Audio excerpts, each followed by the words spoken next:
नमस्कार, आप देखना शुरू कर चुके हैं online classes for class 12 physics. इस वीडियो में हम समझने की कोशिश करेंगे सेल्स के बारे में और ईएमएफ के बारे में और इंटरनल रेजिस्टेंस के बारे में। तो सेल क्या होता है पहले ये देखते हैं। A electrical cell is a source of energy that maintains a continuous flow of charge in a circuit. तो इसका मतलब है कि किसी भी सर्किट में कंटिन्यूसली किसी चार्ज को फ्लो कराने के लिए जो एनर्जी की ज़रूरत है वो हमें मिलती है इलेक्ट्रिकल सेल से। ठीक हो गया। और इसमें ये वो कैसे मिलती है? ये मिलती है electrical cell changes chemical energy into electrical energy. तो इलेक्ट्रिकल सेल में जो केमिकल व एनर्जी से इलेक्ट्रिकल व एनर्जी मिलती है वही वह एनर्जी उस यूनिट चार्ज को या किसी भी चार्ज को कंप्लीट सर्किट में फ्लो कराने में हेल्प करता है हमारा। तो सेल जो होता है, सेल का जो बेसिक स्ट्रक्चर है वो क्या है? सबसे पहले तो वो इलेक्ट्रोलाइट होगा जिसकी वजह से केमिकल वो रिएक्शन होगा। इलेक्ट्रोलाइट है और उसमें दो इलेक्ट्रोड्स होंगे। इनके बीच में ही वो चार्जेस का क्या होगा, वो एक्सचेंज होगा। ये पॉजिटिव प्लेट है, ये नेगेटिव प्लेट है। पॉजिटिव प्लेट होने का मतलब है कि इलेक्ट्रोलाइट के रिस्पेक्ट में ये है, वो है पोटेंशियल में। नेगेटिव प्लेट होने का मतलब इलेक्ट्रोलाइट के वो रिस्पेक्ट में क्या है, नेगेटिव नेगेटिव पोटेंशियल में है। तो इसका मतलब इन दोनों के बीच में कुछ ना कुछ पोटेंशियल डिफरेंस होगा। तो और इसके अलावा एक हम एक्सटर्नल पर रेजिस्टेंस पर लगा सकते हैं।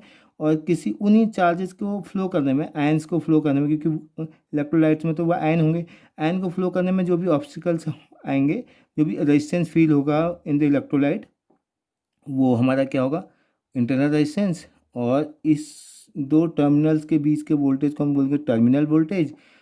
और बाकी है ईएमएफ। अब ईएमएफ क्या है, हम तो उस पर आते हैं।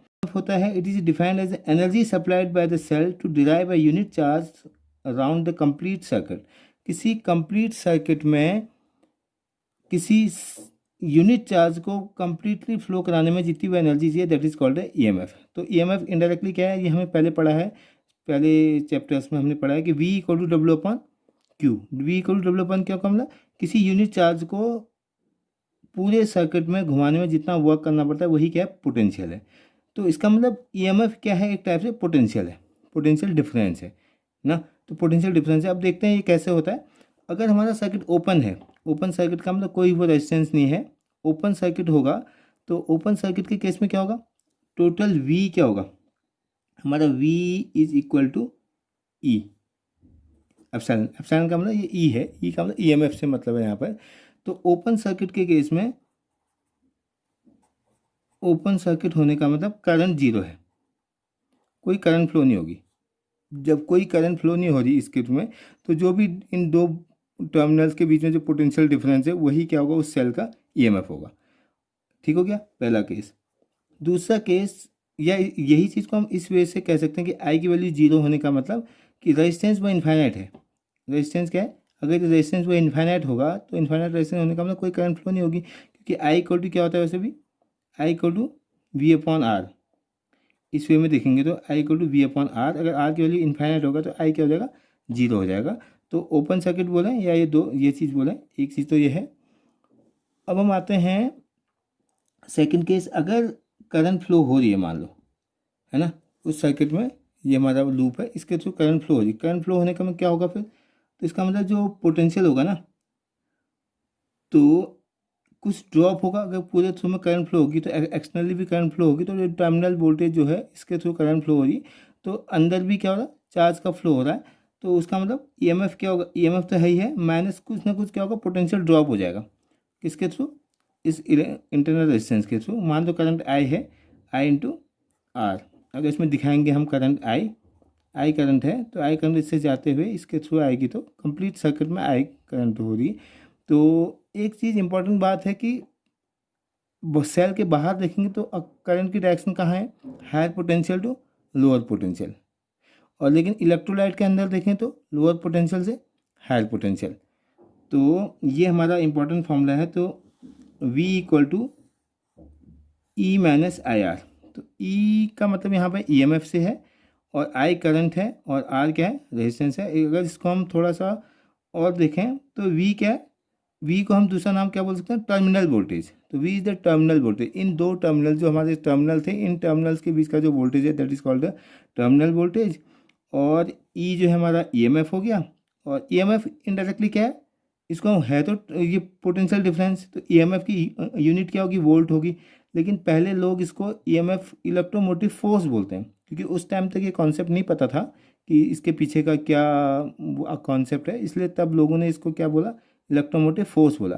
लेकिन इलेक्ट्रोमोटिव फोर्स भी देखें तो थोड़ा बहुत लॉजिकल है ये। देखो कैसे, ईएमएफ की बात करें तो है तो फोर्स ही ना ये, क्योंकि वो चार्ज तो मूव कर ही रहे हैं, चार्ज में फोर्स लग रहा है। लेकिन फोर्स किसकी वजह से लग रहा है वो बात नहीं पता थी उस टाइम पर लोगों को। तो फोर्स किसकी वजह से लग रहा है, देखो फोर्स तक पहुंचने का रास्ता क्या है, देखो वी है हमारे पास, वी इक्वल टू क्या होता है, ई डी। तो ई तो है ही है, ई इससे हमें क्या मिलेगा, ई का मतलब एफ अपॉन क्यू। तो इसका मतलब वी के रास्ते ई है, ई से हमें फोर्स मिल रहा है। तो ये लोगों ने फोर्स की बात करी है, इनडायरेक्टली क्या है, फोर्स कहीं से कहीं तो मिला है, इलेक्ट्रिक फील्ड से। और इलेक्ट्रिक फील्ड कहाँ से मिला है, पोटेंशियल से। तो इसका मतलब पोटेंशियल से इलेक्ट्रिक फील्ड जनरेट हुआ, इलेक्ट्रिक फील्ड से फोर्स लगा। तो इनडायरेक्टली क्या हो रहा है, ये फोर्स इस चार्ज पर लग रहा है। तो इस चार्ज पर लगेगा तो पूरे पूरे सर्किट के थ्रू फ्लो करेगा। तो ये तो था इलेक्ट्रोमोटिव फोर्स, और ईएमएफ भी बोल सकते हैं। और इसी को अगर एक्सटर्नल रेजिस्टेंस के टर्म्स में लिखें, we know that Ohm's from the Ohm's law, V equal to क्या होता है, आई इंटू आर। अगर इसकी वैल्यू यहाँ सब्स्टिट्यूट करें तो I R equal to E minus I R. तो अगर इसको आई कॉमन लेके सॉल्व करें तो आई इक्वल टू क्या रहेगा, E upon R plus R. ये हमारा हो गया करंट। एप्सिलॉन के टर्म में भी लिख सकते हैं, कुछ लोग ई लिखते हैं। तो ये हमारा है current drawn by the cell.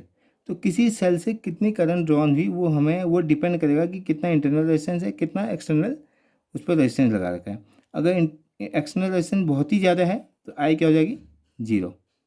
अगर ये इन्फाइनाइट हो जाएगा तो आई की वैल्यू जीरो हो जाएगी। अगर ये बहुत ही कम है, आर की वैल्यू बहुत केस में आर की वैल्यू नेग्लिजिबल है आर के केस में, तो उस केस में I equal to E upon R हो जाएगा। तो ये सेल के थ्रू हमें कितना करंट ड्रॉ हुआ ये हो सकता है। और इसी फॉर्मूले से हम इंटरनल रेजिस्टेंस कितना है वो भी देख सकते हैं, किसी सेल का इंटरनल रेजिस्टेंस कितना है।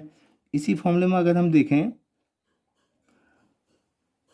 तो I equal to E upon R हो गया, और V equal to I R हमने लिखा है, तो I equal to V upon R रखूँ मैं यहाँ पे। तो V upon R equal to E upon R plus are.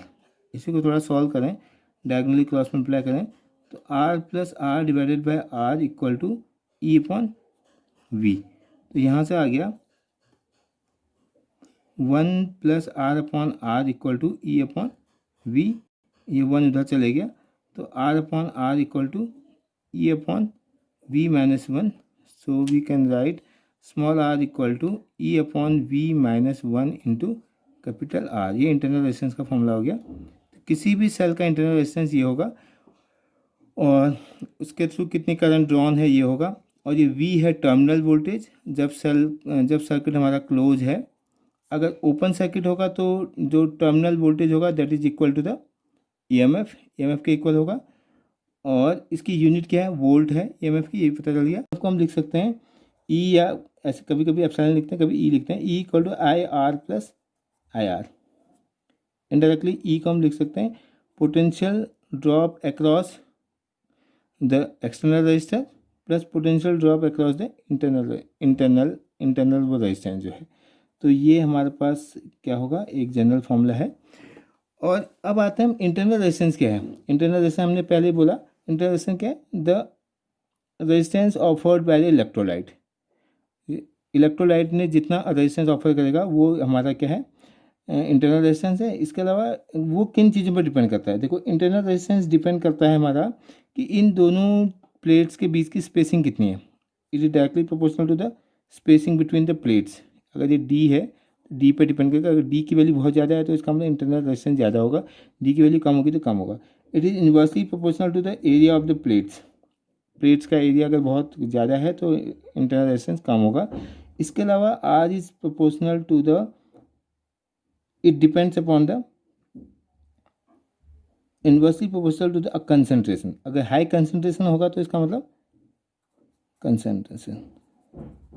Concentration of electrolyte. अगर इलेक्ट्रोलाइट का हाई कंसंट्रेशन होगा तो ऑब्वियसली ज़्यादा क्या होगा, इंटरनल रेजिस्टेंस होगा। तो ये हमारा इंटरनल रेजिस्टेंस के बारे में हो गया।